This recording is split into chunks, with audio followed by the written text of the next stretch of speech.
Najprej bi se zahvalil svojim sodelavcem. Le naše skupno delo je omogočilo, da smo lahko izpeljali ta veliki projekt. Da smo vsi zadovoljni. Čeprav v meni že dolgo tli neko nedopovedano vprašanje, kako so mogli kranjski deželni stanovi, ko jim je obubožani Valvazor ponudil svojo knjižnico in grafično zbirko v odkup, dopustiti, da je ta zaklad našega naroda prišel v roke zagrebškemu škofu Mikuliču. Ja, ta zbirka je bila odsotna od 1690. leta.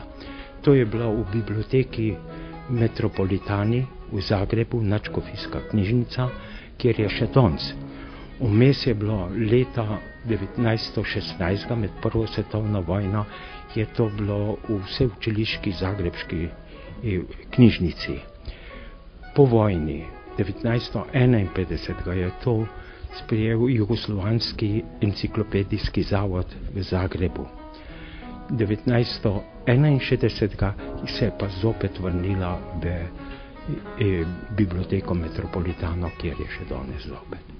Ja, to je bilo 8-letno delo.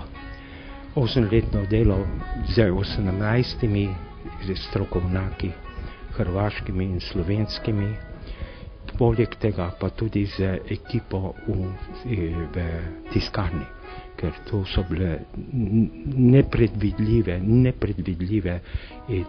težave s tem natisom, predvsem pa z knjigovezom. Naprimer, vsaka knjiga ima, iz vsake knjige so bili iztrgani listi. Naprimer, iz 7. knjige je bilo iztrganih 82 listov. S tem se je reklo, da je mogel knjigovez 82 listov lepet drugega na drugega, da je lahko dobil polo, da je polo lahko ušel. Pri 100 izvodih, kakor je to naklada, je to 8200 listov, ki jih je mogel lepiti. In to pri vsaki knjigi. To je samo en del težav, ki jih je bilo. Ta zbirka, kakorkoli gledamo, ima na vsak način svetovno merilo. Mi poznamo velike knjižnice, naša knjižnica, ikonoteka Valvazarjana, kotira v evropskem merilu kot večja grafična zbirka, ki se ne more primerjati z, naprimer, neko Albertino, ki ima 700 000 grafičnih listov in ima čez 30 000 risb, ali pa Bibliotek Nacional v Parizu, kateri je samo v 17. stoletju samo ob otvoritvi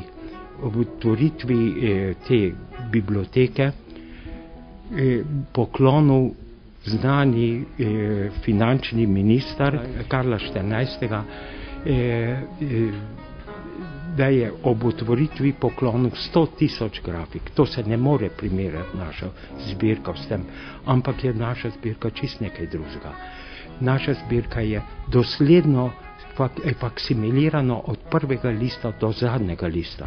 To je prvo, drugo je pa vse znanstveno-kritično celota obdelana, kar podobnega primera ne poznamo nikjer na svetu.